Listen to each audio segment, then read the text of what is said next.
Welcome everybody to the empathetic. Nope, that's not it. The atheist roundtable. Nope, that's not it. Truth want. That's not it either. Welcome to Axioms on Trial, everybody. I'm gonna get it right. And today we are going to sit down and talk with Mr. Dr. Matt Delockery. I'm gonna go ahead and bring him on board.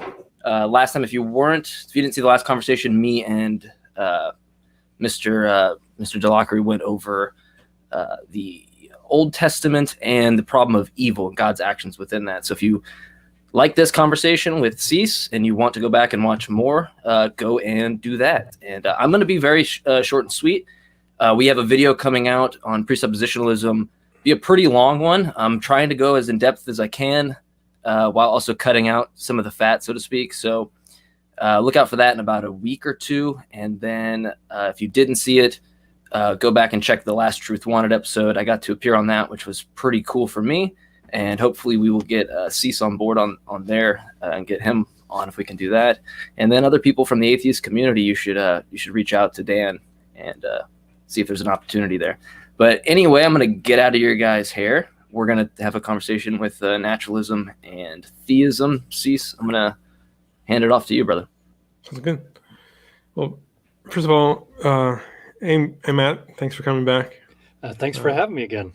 I appreciate it. The first thing I wanted to say was that I appreciate the fact that the way in which you carry yourself in these conversations.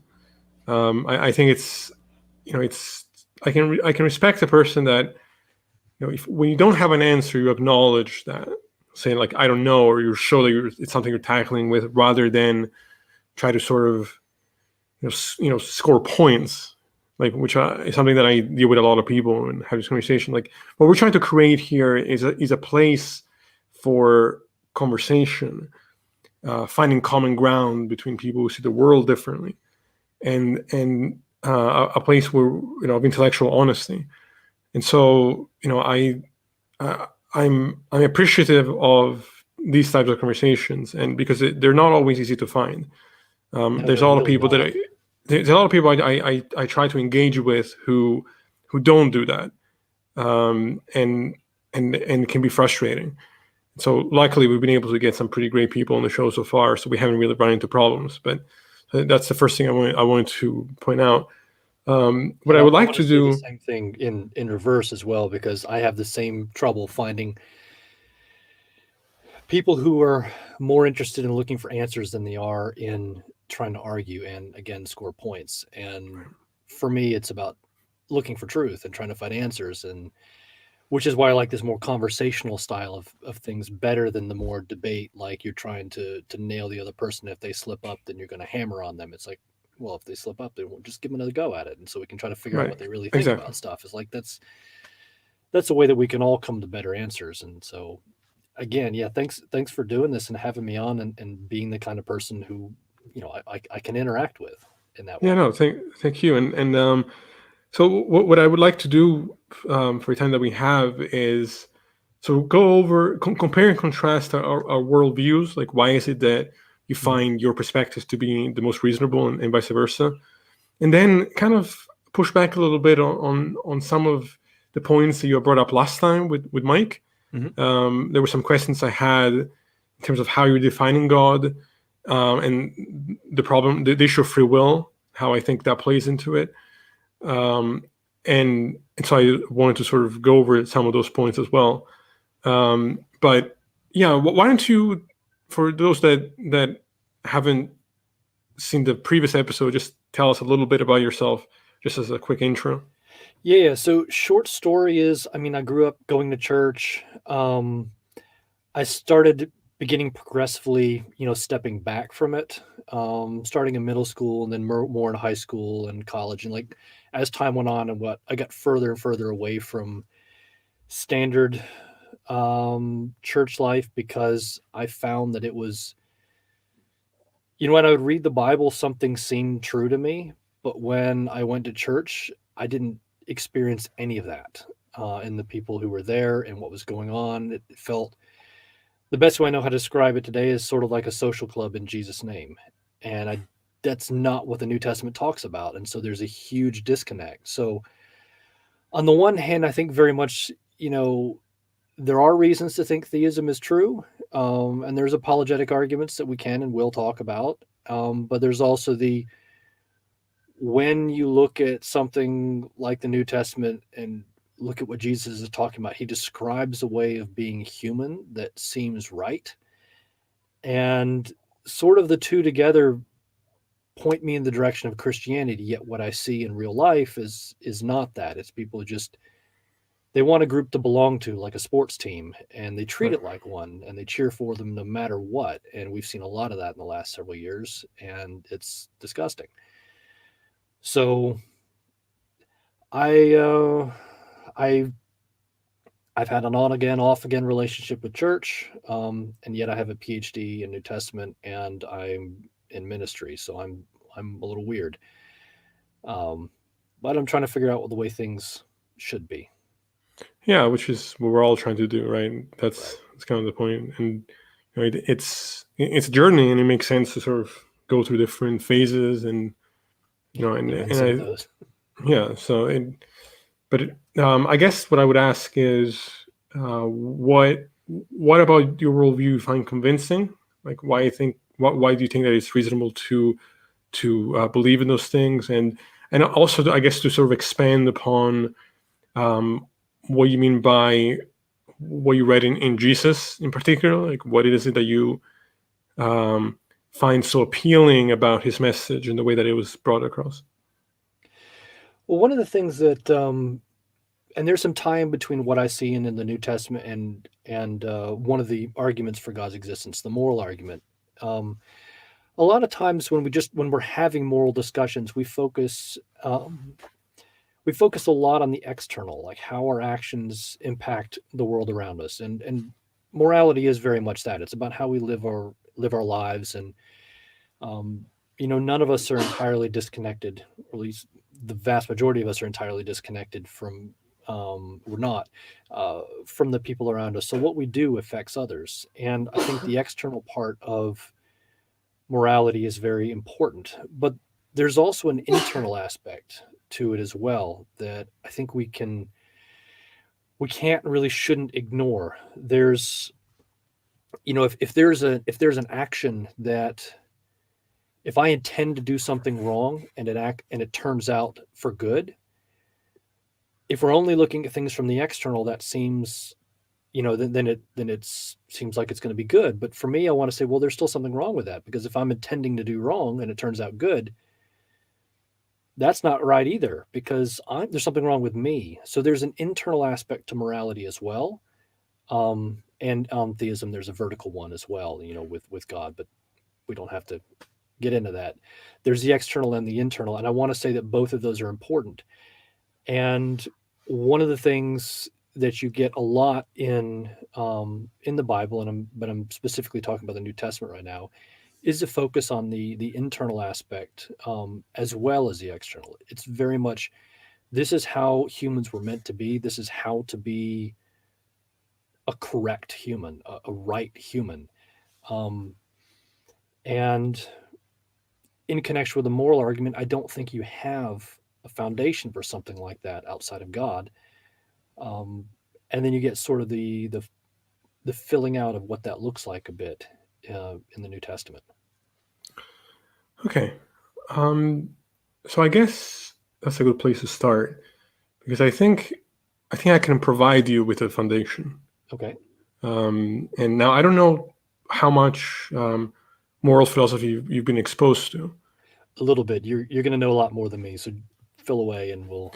So I guess a better way of approaching it, rather than sort of like lecture, because I don't want to do that. I would like to ask you a few questions to try to sort of bring my point across. Okay. When I guess let me say this.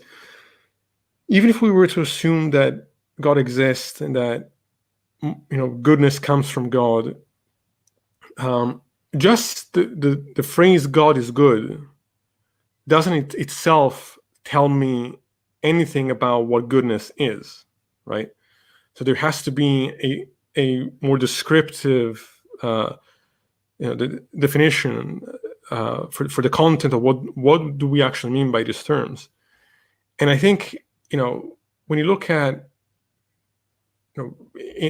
it's if you're saying that it's good to be with God in heaven and bad to be in hell, wouldn't you agree that that is sort of pointing to the difference between flourishing and suffering, like just on a phenomenological basis, the experience of well-being in it with eternity with God, as opposed to the experience of an eternity of suffering, like that is part of the component when you're using these words like bad and good? Say that last part one more time. You're saying that theism says it's good to be in heaven and bad to be in hell, and I'm not 100% understanding the point you're making. Yeah, so when we use words like good and bad, they're descriptive of a certain type of phenomenological experience. So just say God is good doesn't actually tell me much about goodness.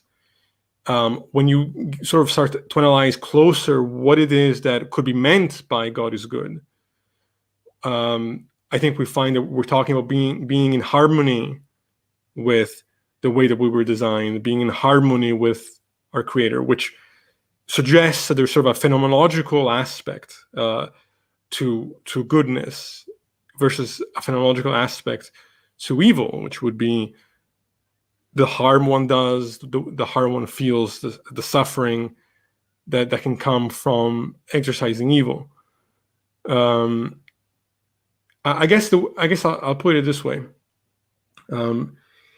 If we're concerned about the well-being of conscious creatures, and we would say that it's wrong to kill somebody, wrong to rape somebody, wrong to steal from somebody, it's because we recognize that we are causing a person suffering through those actions, and it's that suffering that is why we can judge an action to be moral or immoral. And from what your perspective, it's wrong because it's going against God's will, right? Well, I think there's several things in there. The statement "God is good," on the one hand, like it says, it doesn't say much of anything. I think it does do one thing. It does give you a source or a location where you might find goodness, even if it seems a little bit like you're, just defining something as itself. I think as far as in a practical sense, it tells you where you might look for goodness and what it looks like. So there is that, but I don't think you disagree with that. Just wanted to. That's right.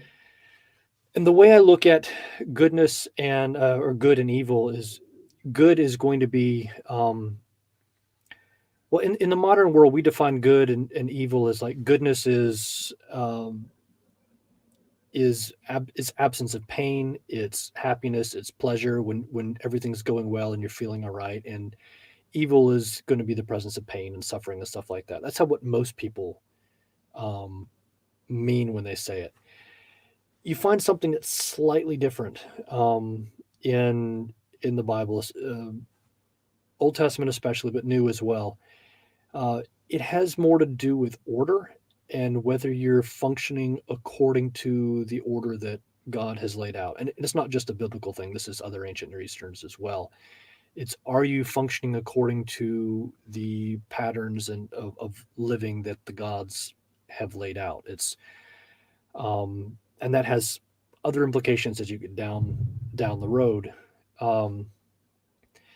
Evil is basically taking the right order of something and like twisting it or perverting it into something else. So to your example of rape, which we're both going to agree is absolutely wrong. We're just trying to think about why. It is taking something that was meant to be good and twisting it or perverting it into something that's not. And that's the idea behind evil. It's the twisting or the perversion of good. Augustine would have said the privation of good. I think that's basically the same thing, but it's not just merely the absence. It's taking it and bending it out of shape, if that makes sense. So I think I answered some of your questions. Yeah, so sort of, because I would say two things to that. One is I acknowledge that suffering is important to grow as a person. Like there are certain types of suffering that one must go through in order to grow. So I wouldn't say that all suffering is necessarily evil. There are certain types of suffering that I think are only evil and that don't allow people to grow, but rather bring people down. And so that's something that's a little bit of a different thing. But in this context, the question remains why it is that order is intrinsically good itself and disorder is intrinsically bad. I'm not disagreeing that that's not the case, but I guess what I'm trying to point to is, it sort of feels like that's a little bit of just moving the goalpost. Like I can agree with you that those things are true, but the question is, why is it the case that order is good and disorder is bad? I honestly have no idea. Like it's like asking, why would God want to create a world that operated according to the rules of logic? I don't know. He never attempts to answer that. I could only guess. Like maybe it's because it would allow for the creatures operating in that world. I mean, think about what it'd be like to live in a world where there was no logic. Things didn't happen for a reason. Like the rules of logic didn't apply, not purpose. I just mean that would be absolutely maddening. I would have a hard time imagining how creatures would not just go completely insane in that when things just happen for no reason whatsoever. I mean, and again, like right now, like I'm not basing this on anything. This is a total guess. Like, sure.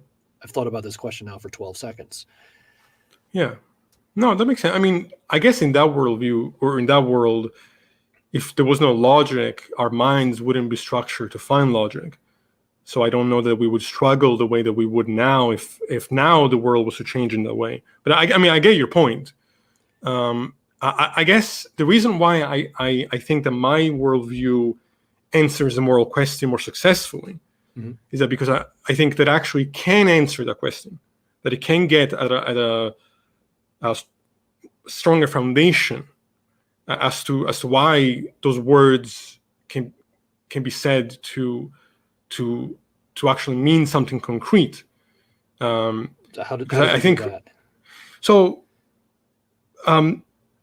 My approach to the moral question is a phenomenological one, where I think all that is necessary to talk about moral objectivity is consciousness and its possible states. When we use words like good or bad, these are descriptors of particular states of being that are not culturally constructed. They're not randomly chosen. They're not a matter of opinion. They're a matter of nature that we don't choose. It's just what it is. And so, for example, if doesn't exactly translate, but just as an analogy, if I put my hand on a hot stove and I burn my hand to a crisp, I don't get to choose the kind of suffering that action leads me to, right? And so what does it mean when I say the word bad? Well, it's describing the experience of pain that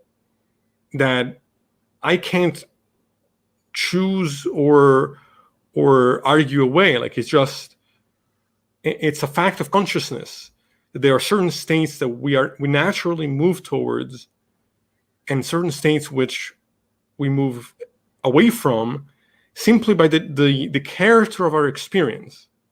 So phenomena comes before language. Language is secondary. So I don't see a need for some sort of metaphysical justification for the words good and bad, because from my perspective, all I need to do is look at phenomenology, look at facts that we can learn about consciousness. Although, of course, consciousness is an open question and a very debated issue in philosophy, but there are certain things that we can very easily point to. Something like rape is clearly bad in all cases because of the suffering that it causes the victim, the suffering that it even causes the perpetrator. To some extent, I have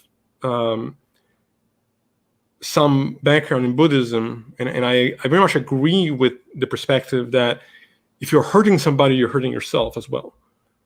And so all one needs to ground morality, from my perspective, from a naturalist point of view, is the same concern about well-being and suffering that we have in the context of religion, which is the well-being with God, the well-being that it would mean to be in harmony with the order, as you've put it, versus the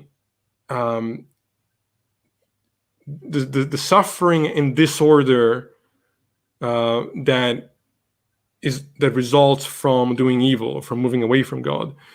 All I'm doing is I'm taking the same phenomenological concepts, applying them to consciousness and facts we can learn about consciousness, and removing the religious assumptions, which I don't think are necessary to talk about moral objectivity. And so when I just a quick background, when I started reading the Bible and then after the Quran, I wasn't an atheist then. I was agnostic, trying to figure it out. And I went into it with the expectation of being moved by characters like Jesus, and expecting to find real moral core to these traditions. And I didn't find that when I read these books. That I didn't. There were aspects of things, like there were things Jesus said that I thought were poetic and beautiful and important. But for the most part, I was left very disappointed. And one reason for that is because I don't think that the theism answers the moral question well, other than creating sort of either something is good because God says it is, which to me is by definition not moral objectivity. It's now morality is subject to God's whims. Whatever God says.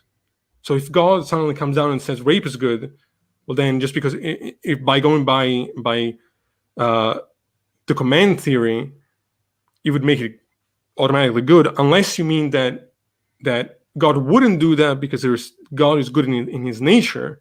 There's something more fundamental than just the command, in which case we can just talk about nature. If we can recognize that we can talk about morality within nature of God, then I see no reason why we can't talk about morality within nature itself. Why there has to be this extra assumption. Does that make sense? I don't know if No, I'm tracking with a lot of what you say, and something's interesting that a lot of people don't necessarily think about when they just read the Bible, but until you maybe take some time and ponder it, a lot of the commands in there are eminently practical. Sure. Even a lot of the crazy ones in the Old Testament, like it's because we don't understand the context in which they're living. But once you start to understand it, like you can see, okay, well, this is the point that they were trying to make. And some of them, not all of them, make a lot more sense when you think about them that way. And right. So basically everything is really, really practical. Like this is how to get along in society, and all of these rules about how you're supposed to act towards your family members and so forth. Those are extremely practical, especially in an honor and shame society or in a group oriented society when we're more individualistic and have less of a connection with our family than someone else. So we come at it actually understanding things a little bit less. Somebody who was born in an Asian or an African country would much more readily understand what's going on there and come with it from a different perspective. So when you're talking about seeing things in nature, and this is just naturally how you act in order to be able to get along with the people around you, to a very large degree, that lines up with a lot of what's going on in the Bible. All of the things that talks about you reap what you sow. And it's like, these are the natural, this is not God putting specific judgment and rewards on people for doing things. This is about the natural consequences that flow from your actions, whether good or bad. And there's a very large part of it where that there's a lot of agreement between the two. The theism aspect comes in not saying that here we've provided this thing that's unique, because I think you can get that on naturalism. It will add a component to other things it adds the should to things that you can't really get, I think, on naturalism. Why you should or should not do X or Y, or why you should do something like that's going to maybe be, not work out so well for you, but because it's the right thing and you should anyway, or because it's going to benefit someone else. Like, it's hard to see why you do self-sacrificial things on naturalism and why you would act. It gives a deeper foundation, I think, to things like why you wouldn't rape somebody. And I want to be very clear when I'm talking about this. This is not saying that people who are atheists or naturalists or Of course. whatever, because I've never met somebody who thinks that, because I'm an atheist then this is okay. It's like, I've never once met someone like that. So we're just talking, we all agree on the morality here. We're just talking about how it's grounded. Justification, right? Yeah, I know that I'm saying that. I'm just, for everybody watching, let me just be perfectly clear. I'm not saying that atheists are horrible people. Most of the ones I know are quite good. So, but I think it adds a level of foundation in that you can't find outside of theism.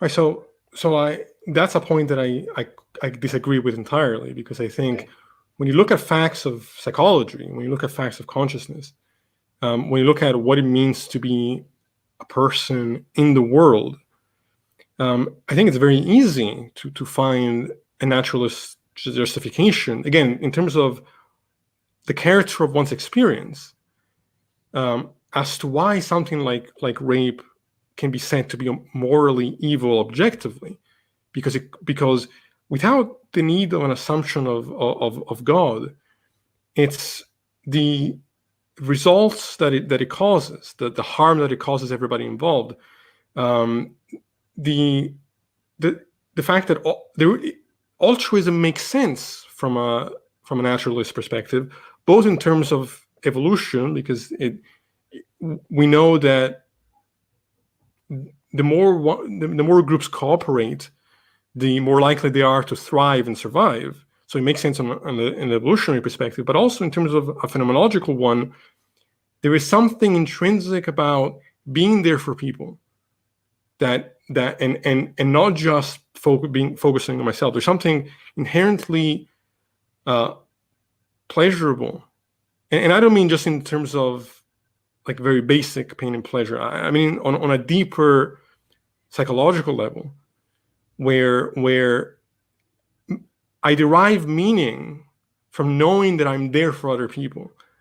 To do that, I genuinely need to have altruism. Yes, there is a sort of it's a simultaneously an altruistic and a selfish drive, because it also brings me well-being.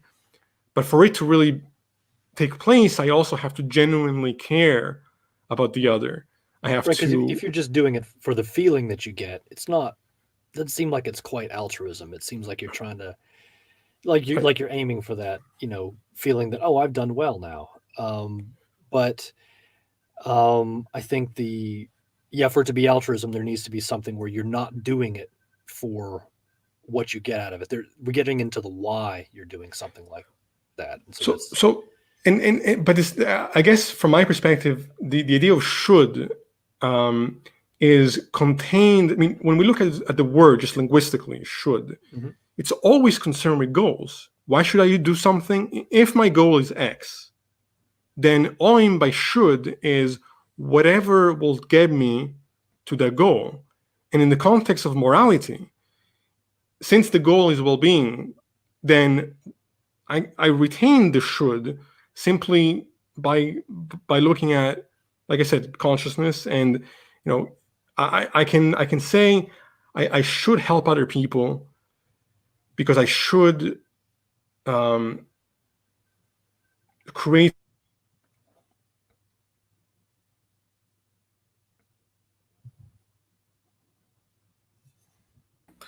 Did he freeze on your end? Yeah, he froze on my end. It's the bridging the normative kind of those values out of facts, right? It just broke the system, I guess. I'll have him refresh, and I'll let him know in the private chat. He is frozen. Did you want to kind of give a statement there? Maybe we can fill in the gap. He was in the middle of making a point. I wanted to let him finish his point. Yeah, of course. Are there any questions? Like I'm not looking at the comments because I've turned them off because they're distracting. Because I have to. Like I did that when we talk. Like I turned them off. Yeah, I have to do that when I typically have to do that when I do stuff, especially like last night I did Truth Wanted, and there's like 200 and something people watching. Like you can't look at those. Especially when you're on the shows where a bunch of people will watch, because you're gonna get 3,000 different opinions about what you say. Because you're gonna be trying to read those and like you're doing this, and I want to listen to the person I'm talking to. Yeah, it's not even worth it at that point. So I think Begin to Know in the comments put a pretty good point here. I want to kind of talk to the audience here while we get Cease back up, but sure. I think this is a really solid point that you both did a pretty good job at least displaying how you build up your positions. And so I do appreciate that on that part. It's been civil in that regard. It just sucks that he cut out right when we're getting into the meat of it, right? But I will. It'll just be a brief pause, and we'll just get back to it. Well, I have a question for you actually right now from the audience, so we can kind of get into a quick Q&A. Ethan wants to know Spartan theology. I like to ask who Matt's favorite theologians are. I think it gives a good view of where he's coming from, and so. What do you think? That's a hard thing for me to answer because I'm not actually doing as much. I don't do theology in the normal sort of way. Mm-hmm. Like most people are like, these are my systematic theologians that I really like, and I really don't spend hardly any time at all on systematic theology. I have in the past, but I'm trying to go back to the beginning and from the ground up think through this whole thing that is Christianity. It started with apologetics because that really begins the question, like, is it true? Because if it's not true, then we might as well just give up and stop and find something else to do with our time. The second question is sort of the follow-up to that. What is Christianity? Which is what I wrote my dissertation on. I was trying to find simple way of putting it is, if Paul wrote Mere Christianity, what would be in it? If we could understand it, what would that book look like? What are the essential elements of Christianity from his point of view? And then after that, I want to work on other big questions like, what is marriage supposed to be? What is church supposed to be? And so on and so forth. So partly it's building things from the ground up, and partly it's a little more focused on the practical side. I want to know how things work out in day-to-day life. So like the church question is not so much of, what does the Bible say about church? It's not ecclesiology as done by systematic theologians. It's how do we do this thing in day-to-day, week-to-week life? What does it look like, and what are we actually trying to do with this? Sure. And so we don't just come and either we study intense theology or we sing praise songs, which are crap, and we just wave our hands in the air. What are we actually trying to accomplish on Sundays or whatever other day? So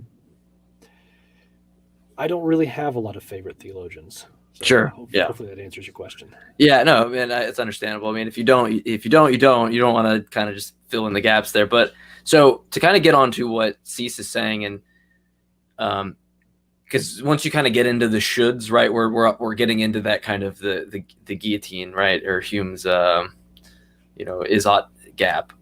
So I would want to ask you about kind of your position on that. I don't want to hijack kind of the conversation that you guys are in. And if we don't just sit here for 20 minutes either. So true, exactly. And so if anyone's just tuning in, we're trying to get Cease back in to have their conversation. But I would want to ask you, like, do you accept that kind of proposition that you can't get normative, claims out of descriptive claims, or you can't get thoughts out from his?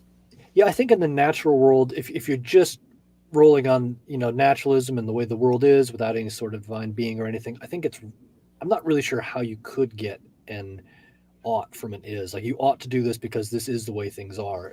The most you could say is that it will work out in a way that you desire better, or it's more likely that it'll work out in a way that you want if you do X, and so therefore you ought to do X. Mm-hmm. I think that's about as far as you can get. If you have a divine being in the picture, I think it makes it possible to have an ought. Whether whether whether the particular God, creates moral obligations for us or not is another question. And then how such a being might create moral obligations, again, is another question. But I think it allows for a possibility that goes beyond just what the natural world can offer.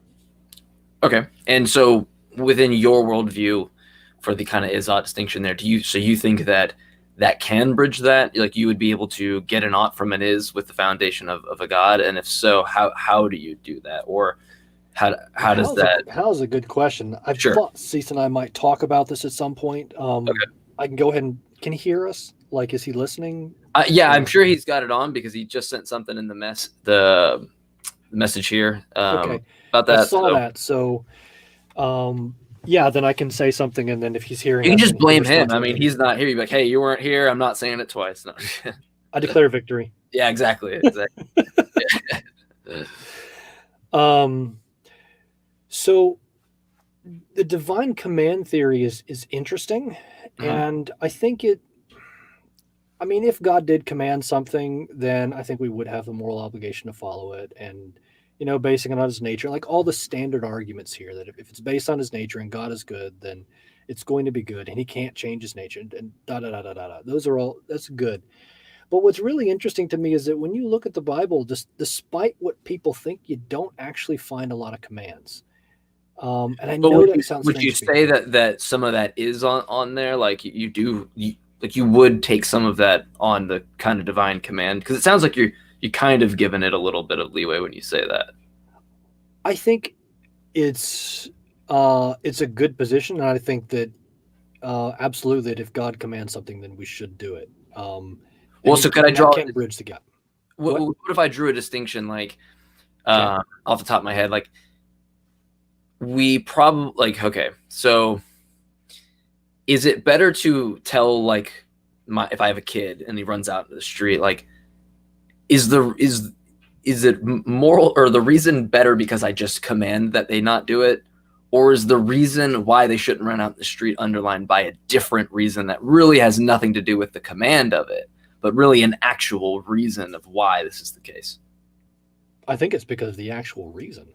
Sure. So what would separate that with God and command? Like, because it seems to me now you have like a vacuous or devoid meaning when it's just being commanded versus where like there is an actual analyzation within the action, or if you're a consequentialist, Yeah. I think I see where you're going with it. It's like, what's the point of the command if there's already the reason there for either doing or not doing something? Sure. Like, why bother with the command? Yeah. Well, seems to be underlined by something, I guess, is what I'm saying, right? Yeah. And to me, it's like we're not doing something necessarily because of the command. I think the command is more the communication method for the thing that he wants us to do. The whole idea of, and this is where I was going with the why I said that you don't see so many commands in the Bible. It's not a book of rules, is because we're not being trained to follow rules like you work at a fast foods restaurant, and we do not want you to think. We just want you to do this. When this buzzer goes off, you do this. When this goes off, you do this. Really, what you get in the Bible is something it's a different thing. It's more like God wants you to take ownership of this world around you and this life that you have. And it's like, I want you to act in a way that's going to be best and move the world towards the goal that, I'm putting out in front of you. How you do that's going to look a little bit different from person to person. And this is what the whole like image of God thing is about. And it sounds like really fancy theological language, but it's actually really, really simple. Think of an image like an image on your phone. You have lots of images on your phone. An image is a reflection or representation of someone or something else. If it's a picture of your friend, it's a representation of your friend. If it's of your dog, it's of your dog. By saying humans are images of God, it means that we reflect God. And by being living, thinking beings, it means that we not only reflect God, but we represent him. So the idea is that we're representatives of God in the world, and that's how we're supposed to think and act. And so we're not given a big list of rules. It's like, okay, look, this is who God is, this is what he thinks about justice and so forth. Now go in the world and do justice and, you know, represent him well in whatever, you know, small area that you are part of. So that's more how morality happens in the Bible. What's the underpinning of that's another question. Okay. So Cease is back in, and Awesome. I'll kind of fill Cease back in where he was at, because I know he's trying to get that back on. It probably hadn't really. It's hard to bookmark your spot, right? So Cease, let me get an audio check from you real quick. Yeah, can you hear me? Okay. Yep, you're good. Sorry about that. My wife and I. If he dies again, I'll come in from my phone using my data. I'm having bad weather outside, so. Yeah, no worries. No It worries at happens. all. So I would say real quick to kind of get you back on where you were at, Cease, was you were kind of talking about the normative, getting the normative claims out of the descriptive, right? So bridging that kind of what you should do. I had kind of talked to Matt about if it's commanded, like how he would basically, if we're going to say that this is-ought gap is there, like how he is kind of accounting for that.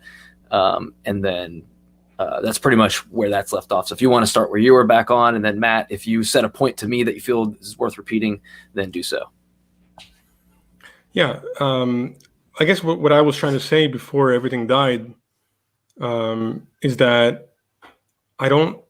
When you look at the term ought, it's always concerned with goals. Mm-hmm. So why should it be different than in the moral sense? You wouldn't be concerned with the goal of well-being. I think it's self-contained in the description. I don't think that naturalism lacks a ought in that sense, but I don't believe in the is-ought distinction to begin with. I think it's a confusion of terms, and I think when you look at facts about psychology, facts about consciousness, facts about well-being and suffering, we can entirely ground why it is that it's wrong to rape, it's wrong to kill, it's wrong to hurt. Because again, we can just look at the character of the experience that those actions result in. And so I see theism as more or less saying the same thing, but adding unnecessary assumptions. I don't need to believe in God to think that it's morally wrong to rape, because I can look at what it is that it means, what that results in, simply by looking at consciousness and the character of my experience.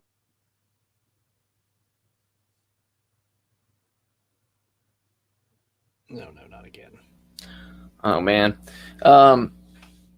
damn, and that sucks because I always like listening kind of to his position on that, because I've played tennis a lot with this distinction. I think that the is-ought distinction is the thing that I've had the most struggles with, where I think there's something linguistically wrong there. Oh, he's back. Okay.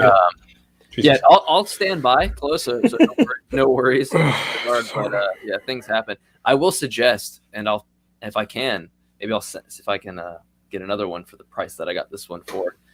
I got this Ethernet thing to plug in from USB-C. Yeah, it's so amazing. So you know, I'm gonna get that. Nice for Christmas. I'll get you. No, I'm just kidding. Yeah, no, I'm gonna have to do that for this week, because I can't be dealing with the anxiety of my internet dying at any second. Sure. Yeah. All right. Well, yeah, I'll hop back out, and you guys continue before I derail the conversation. Were you able to hear what I said, or did it just die? I heard most of it, I think. So you were. I wanted to ask, I think you were talking about the is-ought distinction and why you think it doesn't exist. Maybe you could just say the last couple things to make sure that I heard the end of what you were saying, and then we'll pick up from there.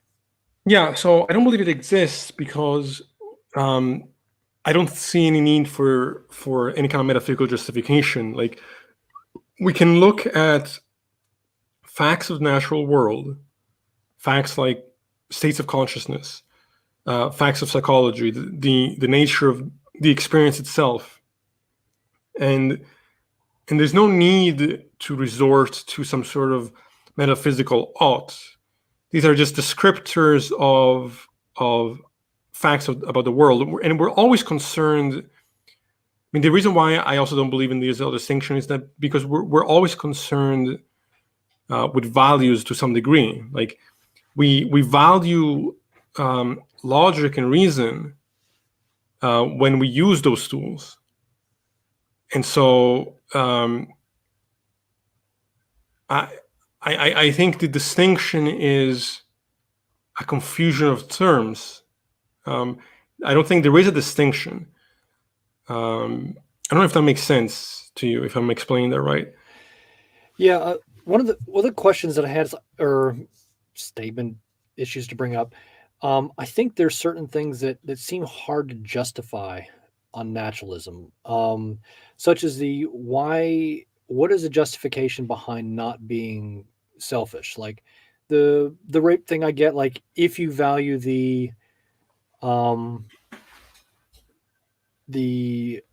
like if you're purely thinking about it like we're just big brained animals and there's no reason not to, then evolutionarily speaking, then it's just you're propagating your genes more, so what's the problem with it?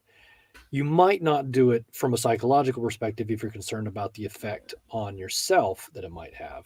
So that might be a possible justification. But if you're not worried about that, then I wouldn't see a naturalistic reason for why not. But what about something like amassing enormous amounts of wealth in a way that causes other people to be in poverty? Because that seems like it'd be very pleasurable for yourself, but it also seems like it's very much wronging other people. And it's something like that. I don't necessarily see the rationale for why that's not okay on naturalism. Well, because you're causing suffering, and because I mean, aside from the fact that, like I was saying earlier, I ultimately don't really buy the notion that unless you're a psychopath that can't feel these things in the first place, which wouldn't mean that you're still immoral for doing what you're doing. It's just like you're doing it anyway. It's immoral because it's causing suffering, and I don't. So like I'm saying, like I don't buy that you're not doing harm to yourself. Like I think it's easy to imagine, oh well, you're making all this money, then you're doing great. But I think it's not really looking at the reality of what it means to engage in the world. Aside from the fact that it's pretty well established that after a certain amount of money, it actually doesn't increase your well-being. There gets like a certain point where it doesn't actually benefit you. Yeah, I've seen those same studies. Like, so I know what you're about. But besides that, it's just it's an issue of what it is that we mean by the words, and if we're talking, if one can recognize that by morality we mean our concern about the experience of conscious creatures, then there doesn't need to be some sort of metaphysical justification. Selfishness is bad because it keeps us away from a higher state of well-being. If all we are is selfish, we're missing out from a better way of experiencing existence. And so anything that imposes one's will over another person, I think can be said to be immoral. Any imposition of will.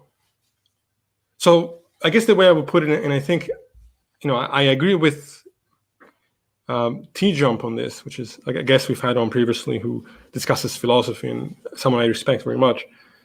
He breaks it down this way. He says that, the best, most moral world would be, if God exists, would be a world in which he gives each one of us our own universe to do with what we please, where we don't have any way of imposing our will on anybody else.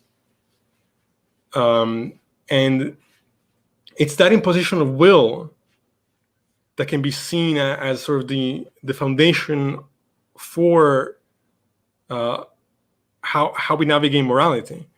We shouldn't impose on somebody's will. We shouldn't cause them suffering. We don't want to cause ourselves suffering. These experiences are simply states of consciousness that we can naturally observe, and so we don't need to make extra assumptions for these things to be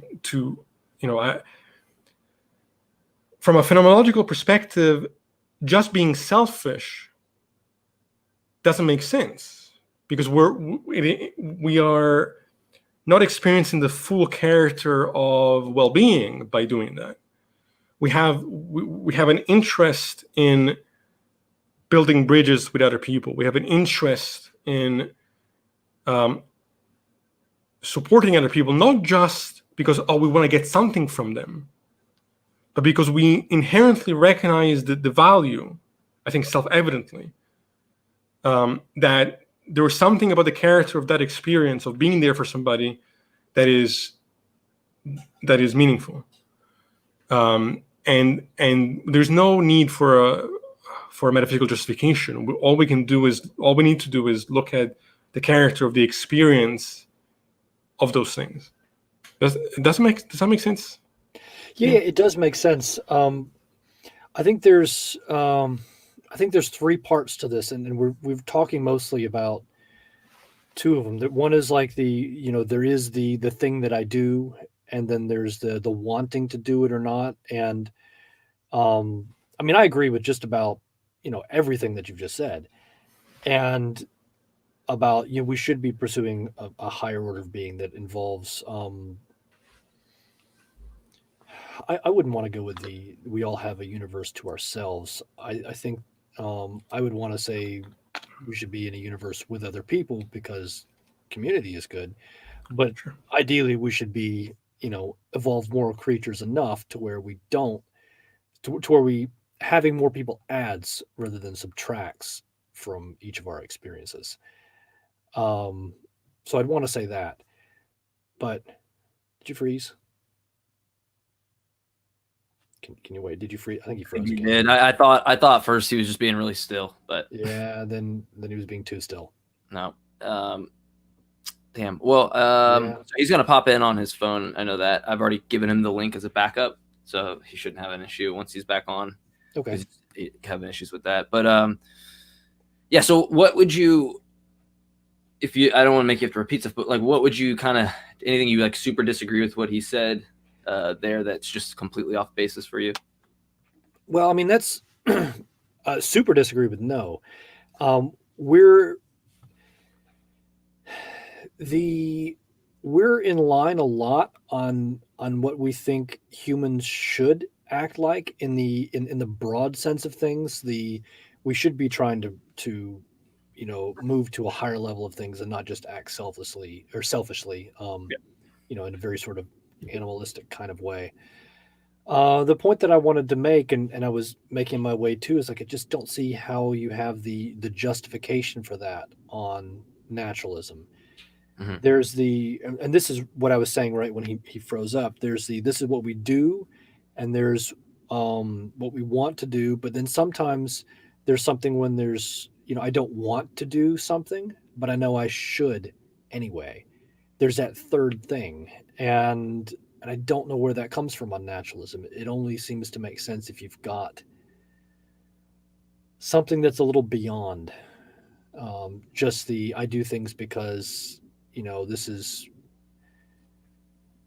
what makes me feel good, or even possibly you have a sense of like I want to contribute to the greater human project of working together, and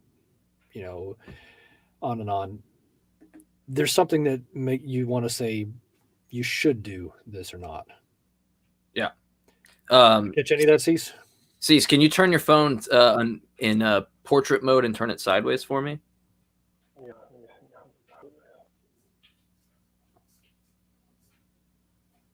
Like that. There we go. Better? Yeah, and give me a little audio test for me, bud. Can you hear me okay? Sounds good. It's a little muffled. How about now? That's much better. A little better. Okay. Sorry I'm having all these issues. Weather is terrible outside. Yeah, I mean, you can't control that. It's no worries. If you guys want to go ahead and start, I'm not sure how your audio is going to be, but we can just kind of test it out. Sure. Go ahead. All right. So Matt, did you want to respond? Yeah. I'll just what I was in the process of saying when you froze, and what I told Mike while you were logging back in was there's sort of three things I think that we're talking about: the actions that we do. There's also things that we want to do, but then sometimes I think there's sometimes I don't want to do something, but I feel like I should anyway. And there's that third thing that seems to pop up when, like when we're talking about, and maybe we have a sense of, well, I want to, perhaps the naturalist would say, I want to, make things better for humans around me and make the world a better place to live in and so forth. And I'm glad you do. I don't see why, if we're just big brain animals, you'd want to, but I'm glad you do. But then there's what happens when there's something that I don't want to do that, it's positive and moves us in a good direction. And I don't want to do it, but I feel like I should anyway. What's that third thing? Well, but I think, with a growing understanding of consciousness and these experiences, that the desire to not do the right thing will dissolve, because we'll start to understand that these things actually will benefit us. And so I think a lot of the disorder that we see in the world arises more out of not knowing what will lead us to happiness, being mistaken about the things that we value, valuing material goods, for example, thinking that will bring us well-being as opposed to community and helping each other out.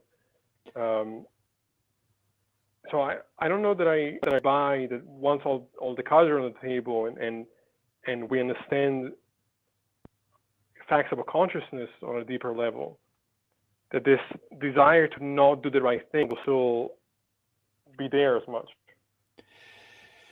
Well, I think for some people it will, and some people it won't, and this gets in the question of how do you apply this goodness or badness idea to people, and which ones are which, and there's some people like, they know the right thing to do and they know it's going to work out better for them, and for whatever reason they just refuse to do it and do the opposite anyway, and more knowledge doesn't seem to help those people, and something is just we're all like this sometimes. Like, we know what the right thing to do is and we just don't. And no matter how much we know it's the right thing, we just still don't anyway. We all do this, from time to time. Some people seem to live by that, and others seem to live by the opposite, where they try to do the right thing, even if, they not always capable of it. But in what way is it different than somebody choosing to just reject God or reject the theist sort of commandments? Like, I can see that could be the case. Some people just, maybe just being moral and don't want to engage in those things. But it just seems to me like that doesn't really defeat sort of the perspective I'm trying to bring forward, where some people choose to be immoral, then they choose to be immoral. I feel like the same can be said about your worldview, where someone might just decide, well, I just want to sin, and I don't want to follow God's commandments. So I feel like we're left in the same issue. Well, that's a question of, and to some degree we are. It's which way are humans going or not. But the only point I was trying to make was that I don't think more knowledge is going to solve the problem. There's still a question of people trying to choosing to do what's right or not. More knowledge doesn't necessarily solve that. It's sort of like knowledge helps to a degree, But then after that, the question is really, what do you want? What's your motivation? What's your direction? Where you headed with? Where do you want to head with things? And I think that's going to be the more foundational question. But I would say that the knowledge, in most cases, will provide you with that, with the why. Like, it will provide you with the desire. Not necessarily. Like, I agree with you that there will still be cases where people hurt themselves anyway. But I think the knowledge puts us in a better place to make those decisions. Oh no, I agree. It does. It does put us in a better place. But at some point, it's still going to come down to, will someone choose to do right or not? And Sure. That's the only point that I was making. That if you increase knowledge to an absolute maximum, not everyone's going to do right. Some will still choose not to. And that's true, but I guess what I would say is that that's the case in either worldview. And yeah. So I wasn't trying to make that as a point for theism. I'm just saying that. Just responding to your point about knowledge. That's all I was trying to do. Okay. Yeah, that makes no. I agree with you. I agree with that statement. I guess I think of how to phrase this. I guess my concern when I listened to the conversation with Mike previously, mm-hmm. is that it felt like your approach was sort of creating a barrier of unfalsifiability, where if I read the Bible and I see that God drowns the world, and I recognize that from my perspective as a clear moral evil, and the response is, well, so we have these things that we can all recognize are evil. Like if I see somebody getting assaulted, I consider it my moral duty to step in and try to help the person. But now I'm told that when it comes to God, I have to hold God to from my perspective, a lower standard, out of the assumption that, well, who am I to judge God? Like, obviously, I'm not God. That God knows better. There is some mysterious secret plan that God is engaging in that's beyond our human understanding. But that to me seems like a way to sort of never actually deal with the problems. Like, so if you say that God is all powerful, and I bring examples as to why it seems like God's actions in the world don't show that he's all powerful. If you say that God is all loving, and I bring examples that I think when we look at what it means to be loving, that God doesn't seem to actually inhibit those things. And same thing with morality. There's obviously sort of this evasion of describing God as just, well, mysterious, and so we can never really. I feel like I'm rambling. The internet freaking out has messed me up. I think I understand what you're saying. It doesn't sound like rambling to me. What I'm trying to say is that in light of I think the clear problems of the description of God, the answer that is given is, well, God is mysterious. How can we judge God if we're not God? And that to me seems to create a perfect barrier of dogmatism, where these real issues are just sort of brushed off by really defining God as good, defining God as all-powerful. When, from my perspective, if God was all moral, he would step in. And to say, well, he cares about free will doesn't resolve it for him, because the free will of who? The free will of the perpetrator over the victim? It doesn't. And there's obviously the inconsistency of God stepping in at certain times and not other times. They're all things that don't add up to me. Okay, there's about 4 topics in there. Let me see if I can try to get through. Yeah, sorry about that. No, that's fine. So if I miss one, then just bring me back to that, and then I'll go to it. The first one, quick one, like people just make, explain away this. Well, at some point, you can actually explain away too many things, and the theory dies all on its own. It's sort of like the idea of the ether that was, around 100 years ago or so. For those watching who don't know what that is, it's like the idea of there being some sort of physical something, like there's out in space that light and whatever else moves through, like air, water, that there's a thing. And then after they explained a thousand objections, there's 1,000 objections to it, they explained them all away, and eventually it disappeared, death by 1,000 cuts. You could do the same thing with God. Even if we could explain away everything, at some point it could just be too much and the thing falls under its own weight. So that's the thing. But to the question of the flood and going back to what I was talking about, the definition of good and evil at the beginning of our conversation, this comes back here, and that's why I defined it the way I did. We talk about good and evil in the modern West as about in terms of pain and suffering, happiness, imposition of the will, and so forth. And they didn't do that in the ancient Near East. It was about order and functioning within the order that God or the gods, because it wasn't just Israel, created or not. And this is one of the reasons why people that you see in the Old Testament, for example, show very little remorse about killing others, like in battle and things like that. The killing happens far less frequently than we tend to think it does, but when it does happen, it happens typically with far less empathy than we're comfortable with. In that world, if you were functioning outside of the order that God or the gods commanded, you had no right to happiness. And so that's just a thing. So when people were killed who were acting contrary to the God's will, then it was not a problem.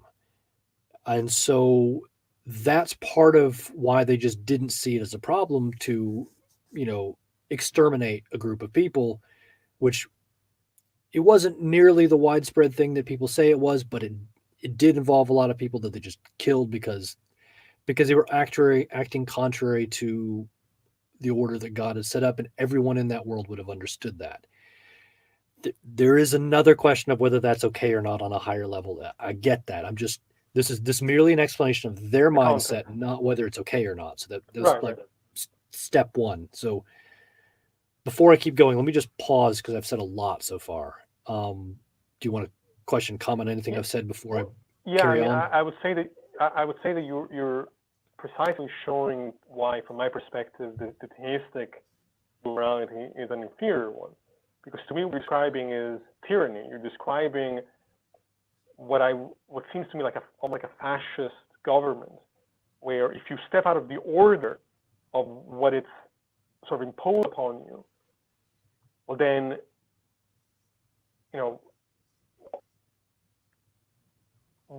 then nothing. I get it.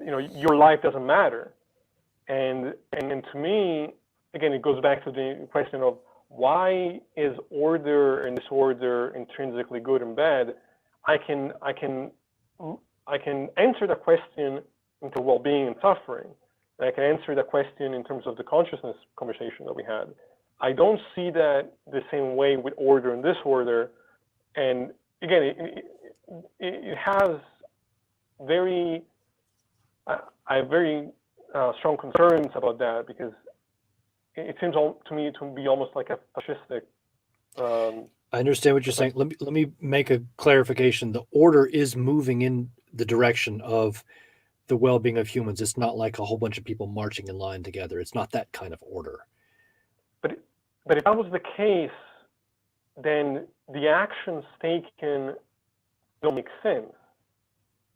Because if a God is all powerful, and the concern is the well-being of conscious creatures, well then it makes sense to exterminate anybody. There would be no context in which even one person should have to die. Let alone if God is said to be perfect. That's everything that makes no sense to me. If God is perfect, then he can't make a flawed creation in that way. And if you want to talk about free will, that's fine, but does God ultimately care about free will? In the end, we're going to be in, it almost seems like free will is something that's temporary. It's temporary on earth, and then once we get to, once the end times come, and we end up either in heaven or hell, that issue doesn't matter anymore. And we see God doesn't care about free will when he does intervene, so there's an inconsistency there. And the concern about free will seems to be more towards the perpetrator as opposed to the free will or the will and the autonomy of the victim that then is being taken away by crime or whatever it may be. Anyway, I guess that's my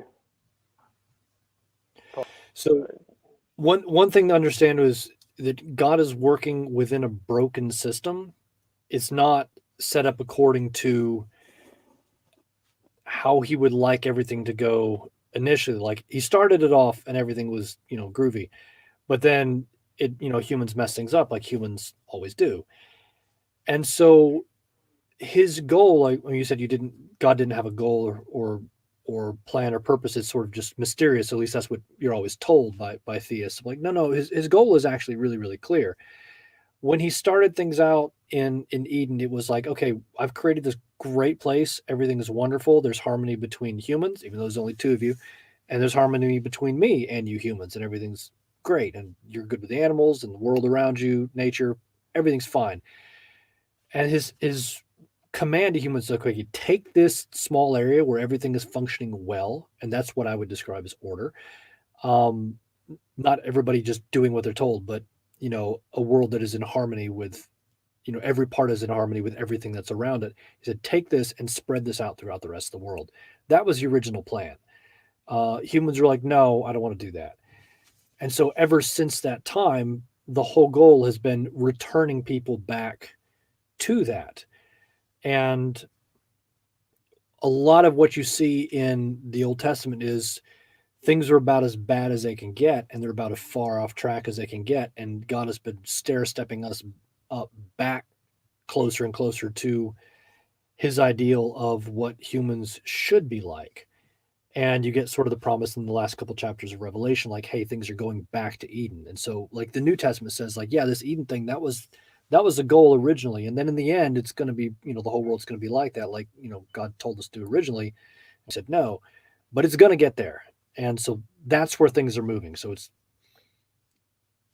I get what you're saying, but I guess I'm left confused because it seems to me like, how could a return to harmony, how is the way to get there genocide? How is the way to get there killing children?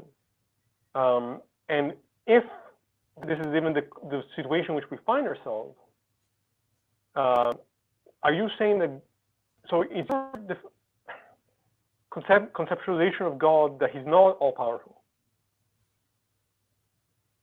Are you asking in my conceptualization of God? That he's not all-powerful? No. And what I briefly was mentioning to Mike in our conversation before, but we just passed over it. So just like God has given humans the ability to make a real impact on history, and we can affect the world around us for good or for evil. So the Bible actually says, well, there's an earthly world where this is the case, but there's also a spiritual world where this is the case. Right. So there's other beings up there that have the same ability and areas that they, operate in and can affect the world in their area. And it's, they have the ability to do good or to evil as well. So it's not him, just God one-on-one, like him and the whole earth doing this thing. He's like, no, I'm trying to set up my people to ideally to teach others how to do right, which we tend not to do. But he's not like purposefully running all of the other parts. He's letting other beings do their thing too. But he wouldn't need to, even if that was true, or accepting the premise for the sake of the conversation, he could still, he's still the top dog, right? Like he could still intervene, still move us towards, and this is what it goes back to the response of, well, it's just inferior, that is unsatisfying for me, where if he's all powerful, then the actions that we see take place don't make sense. Like, I would consider it a moral duty to help somebody that was being hurt. Free will doesn't come into the conversation. If somebody's being hurt, they can still be a thing, even though I think it's actually, from a philosophical perspective, completely indefensible. But let's assume that it exists. It would be my moral duty to step in and save the person being hurt. And the fact that God doesn't do that, he steps in at parts where it makes less sense, where it's more about him being angry that he's not being worshipped the right way.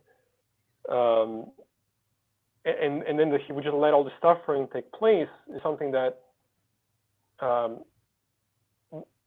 doesn't make sense to me in the context of a God who's defined as all-powerful and all-loving.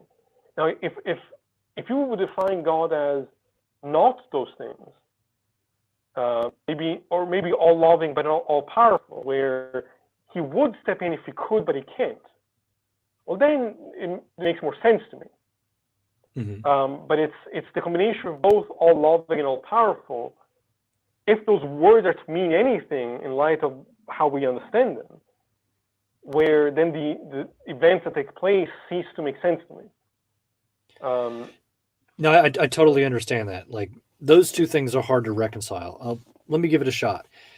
So we were talking about, you'd mentioned the idea of where we each get our own universe and, can sort of do our own thing in it and whatever, and there's no imposition of the will on anybody or anything else.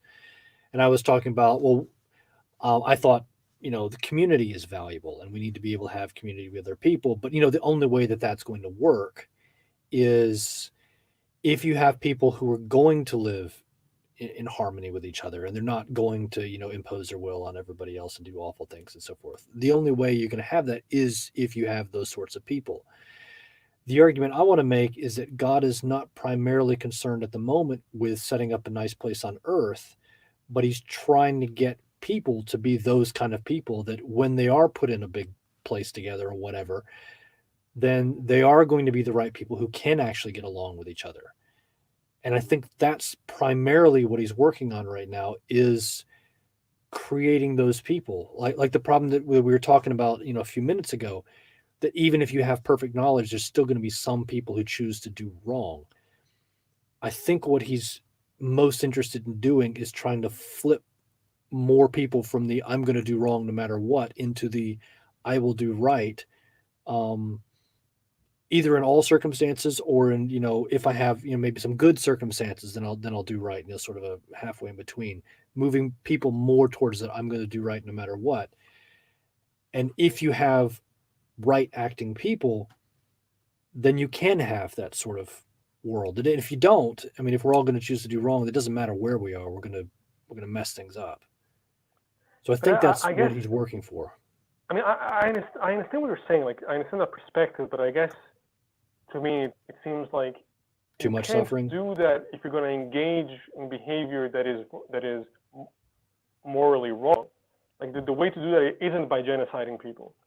And if you're saying that it's right to genocide people if you're God, well then the concept of, for me at that point, then the morals are not objective, then they're subject to what God happens to decide is the case. I don't see how, even if that was the goal, to try to sort of build people up where they can get to that point, mm-hmm.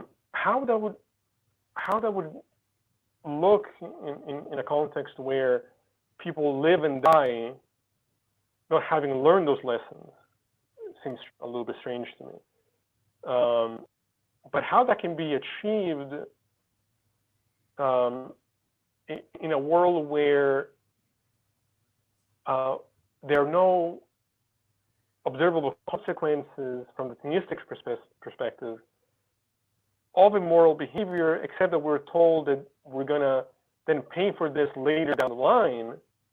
And when we do pay for this thing, then it will be eternally, which I think is also morally flawed as a system.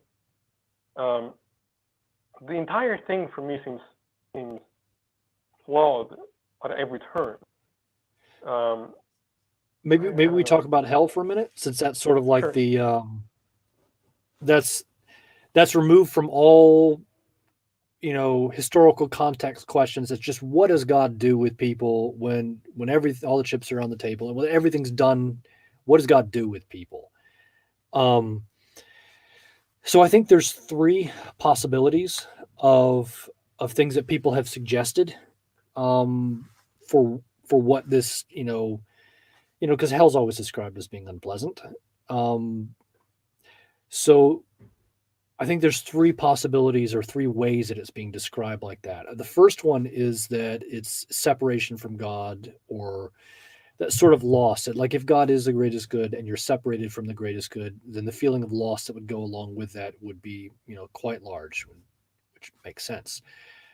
The second one is that God actively causes suffering.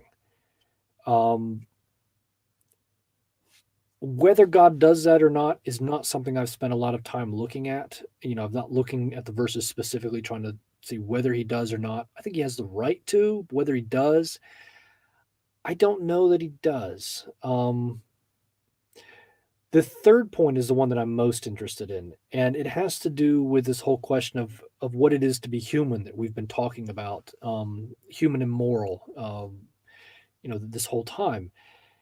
And what I would say is that if you took all of these sort of people who refused to do right, no matter what the situation was, you put them all together in the best possible place you can imagine, so heaven or something. You put all these people who are going to do wrong no matter what, and you put them in heaven, they're going to create a hell. There's no place you can put them. There's nothing that you can do with them where they will not create their own hell. And hell could be, at least in part, like that. It's just like, look, y'all don't want anything to do with me. Remember that whole image thing? Like, being the image of God is trying to act like me. You don't want to do that. Fine. Do your own thing. I'm going to put you in a place, and it's going to be miserable because you're going to make it that way. You could choose not to, but you're just going to, because that's what you've decided to do. So they want nothing to do with God. They don't want to act like him, which we're defining as good for the sake of argument. And then they're going to act in not good ways towards each other, and they'll create their own hell. And that may be what it is. He doesn't necessarily have to punish anybody. We'll do it to ourselves. So that could be a possibility for what hell is like. So the problem I have with that is, if we lived in a world where we've realized that by doing some kind of operation or giving a person a pill, it could remove violent tendencies. It could fix psychopathy, for example, and could free these people from these compulsions that are actually ultimately causing them suffering. From my perspective, we would be moral in doing that. God could fix these people if he's all powerful, but he chooses not to, and chooses and rather would send them to a place for eternity. Like, people can always change. It just seems like there are preferable options once you define God as all powerful that God seems to not take. And to say that God is all good when he behaves in ways that maybe could be the least immoral, but are still not moral, Like you could sort of reason that that you can make the argument that maybe the genocide in that context was still the most moral that could have taken place. I don't buy that at all, but one could make that argument. But you couldn't say that that's a moral thing to do. You couldn't say that God was moral when he did that. You could say that maybe he did the least immoral thing. But if the words, from my perspective, are to mean anything, they can't lose meaning. You can't be this sort of special pleading where genocide is bad when humans do it, but when a more perfect, better creature, being, whatever I know what you mean. Does it, well then now it's okay because because he's the boss. That to me, these are the reasons why I don't see theism as making sense in the moral perspective. I see it as it's a worse worldview if we're going to try to ground morality, because to me it just makes morality completely subjective to God's will in that context. And I guess I have two quick questions for you before I forget. Sure. Do you take these things literally? Like, do you literally believe that there was Adam and Eve? Do you literally believe that they were the sort of celestial beings, or are these more metaphorical notions? I think there really was an Adam and Eve, but I also think that both the earth and the universe was old. A little bit different point of view. I don't think they were actually the first people. So that puts me pretty far out from most Christians. I think there were two people that, two hominids that God chose and began something new with them, giving them the image and giving them this calling and direction to do this other stuff in the world. And he started something new with humanity with them, where humans were going to begin to have a relationship with God. And so they were the first ones in that sense, but there were probably other people walking around looking like them at the time. At least that's where I am right now.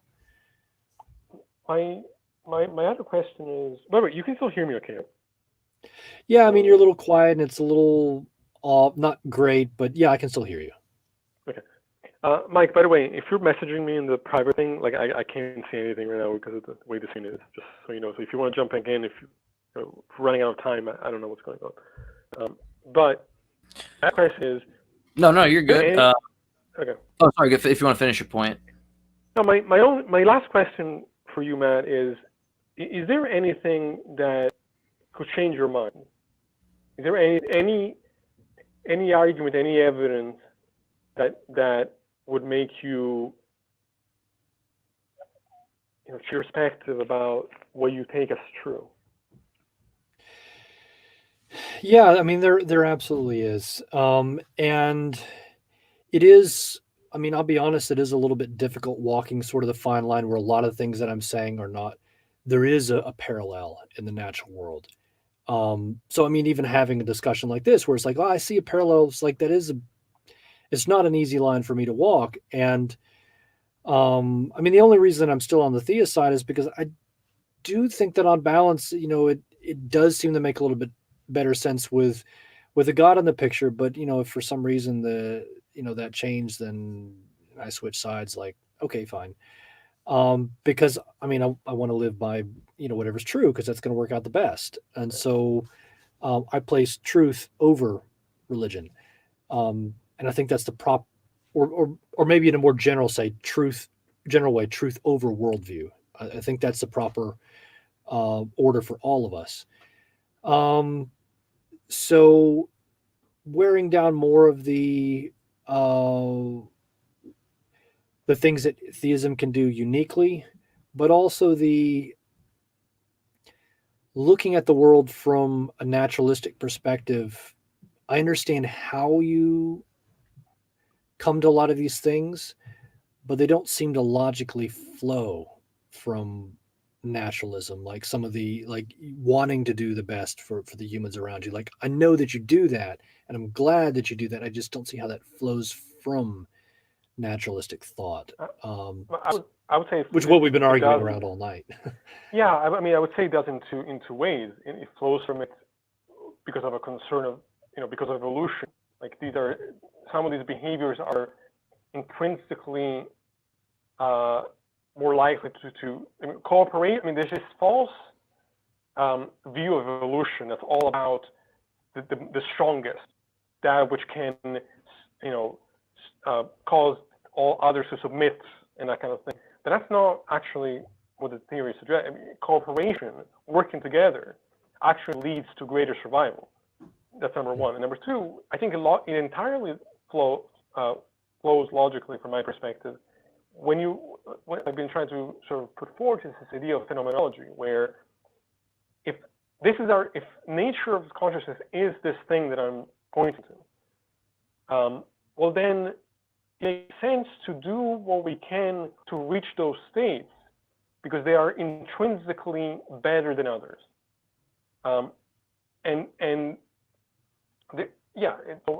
don't see naturalism as falling short in the context, whereas it makes less sense to me from a theistic perspective how, from a natural perspective, I can understand why we see evil, why we see people hurting each other, because people don't yet know that there's a better way of doing things.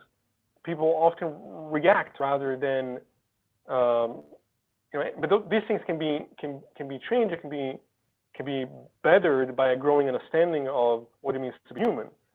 It makes less sense to me that this is the world that we will find ourselves in if theism was true. Now, I understand that you believe it's a fallen world, and there are ways around that, but I guess what I'm saying is that there are less mental gymnastics that I feel like I'm doing when I'm looking at the world from a naturalistic perspective than from a theistic one. But I'm sure that you feel the opposite. So, I mean, of course, that's why we're having this discussion. So maybe I can ask you the same question in reverse. What would cause you to change your mind? So if I saw the same kind of evidence that I require for anything else, like I don't choose what I find convincing. And so the idea that I would, and I'm not saying that you believe this interpretation, but the idea that I would go to hell for not believing God simply because I don't believe seems to be immoral in itself. And I don't believe in free will in that, or that definition of free will where I can just choose what I find convincing. If I could see scientific evidence of God, of the same type that, with explanatory power, predictive power, in a model that's falsifiable, well then I would believe, like God came down to earth right now, like to me right now. But not just to me, but to me, to everybody around me, like literally demonstrated without the need for faith that he does exist, that he wants me to be with him, and that he's not the God of the Old Testament, not the God that would genocide entire populations as a move type of thing. Well, then I would convert no problem, and I understand that people say, well, it's a category error, like you're asking for empirical evidence for something that's immaterial.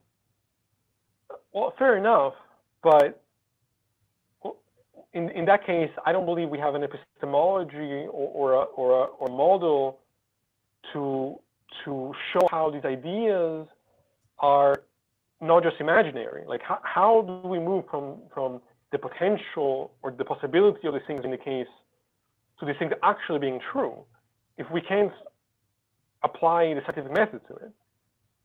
These are the metaphysics, to me, at that point are just speculative. Like we have no way of moving forward. They're just things that we either accept or don't. So it would have to be to sort of the scientific method, the way that I believe anything else. That's what I would say. It makes sense. So, Mike, is there any questions for the people watching?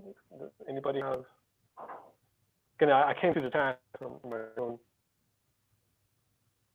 You're You're muted. muted. Sorry, happens. Yeah, my camera was going black there, but seems like it's working now.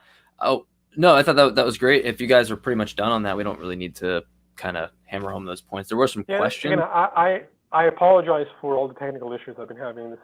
It's not your fault. It happens. Yeah, totally happens. I'm actually happy I got this USB to Ethernet adapter because I feel just like that much more secure.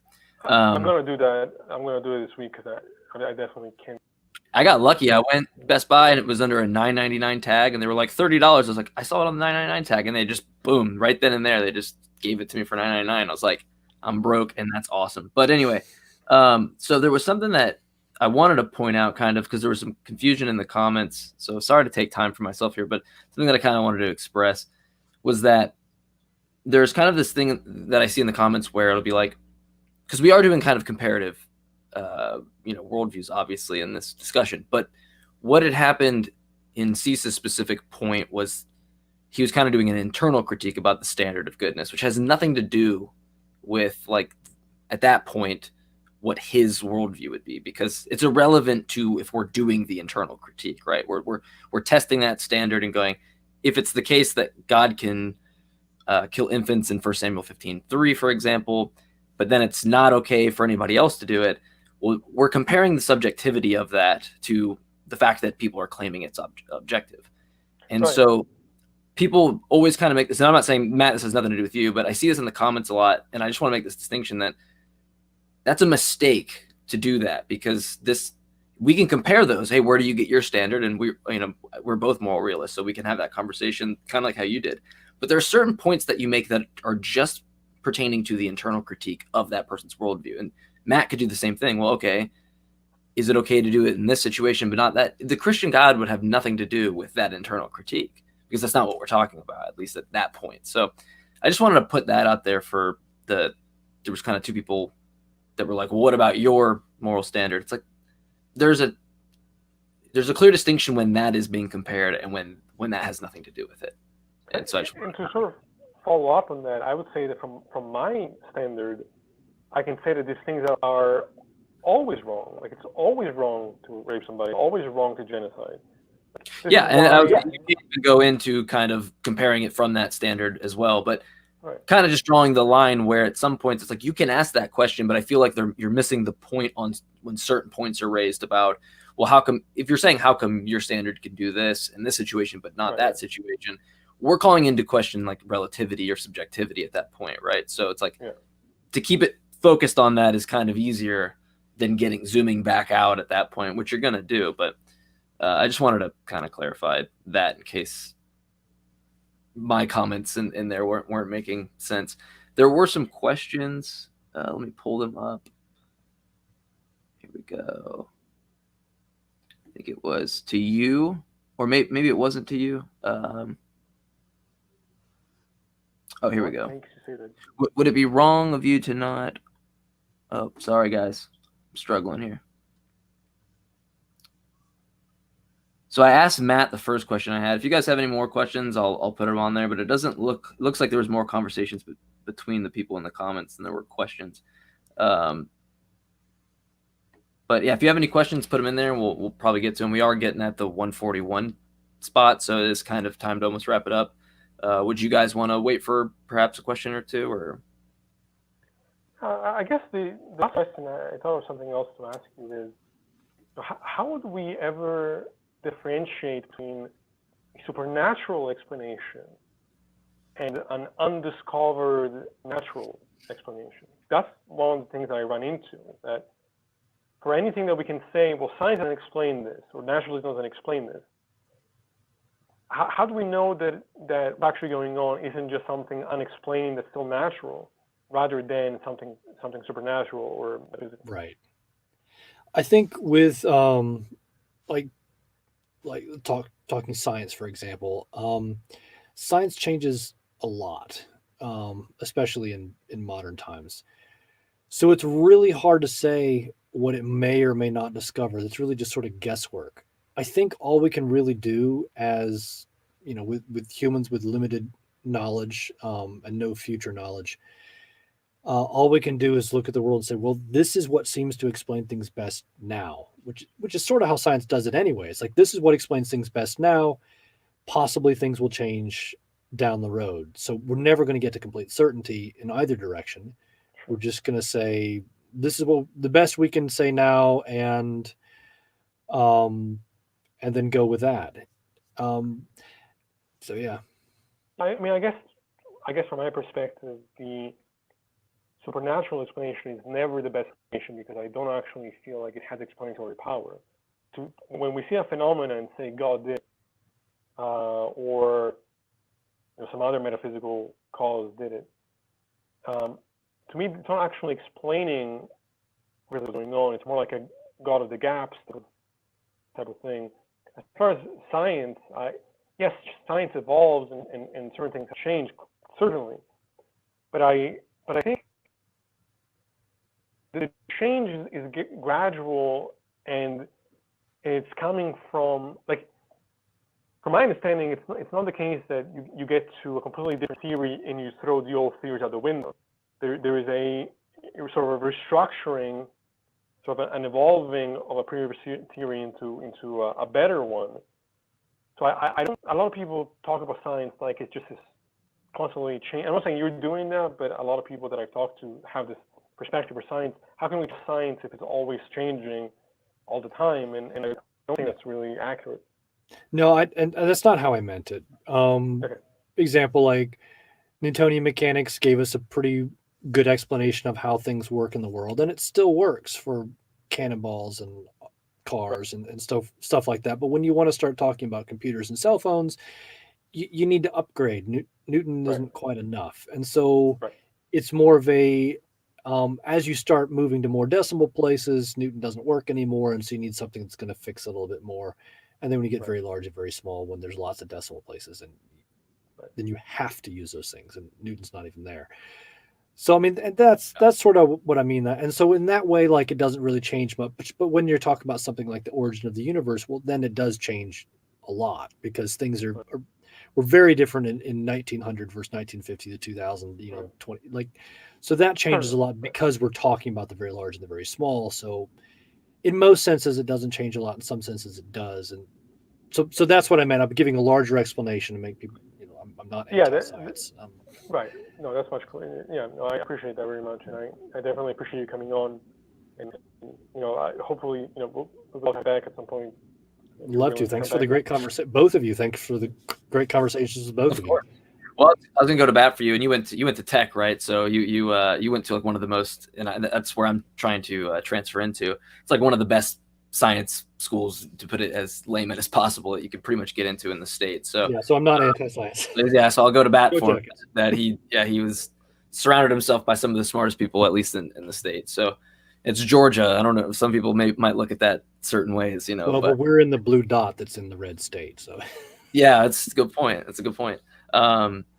Yeah, so I guess there's really not much I would go off of that I could add to it. I think it was a really good conversation. I know Cease expressed the technical issues, but that's going to happen time to time, and that's not a big deal. If you liked it, please subscribe and like and all that jazz. I think we'll be back in. It seems to be that we're going to be able to stream a lot easier, and Cease knows what I'm talking about now after doing this stream. It seems like we'll be able to stream maybe easier until StreamYard figures something out that we figured out. But until then, it seems like we'll be doing a little bit more streams than normal. So if you, I think I already said subscribe, but if you haven't, subscribe, like, and we love you guys. Thank you very much for tuning in. Thank you, everyone.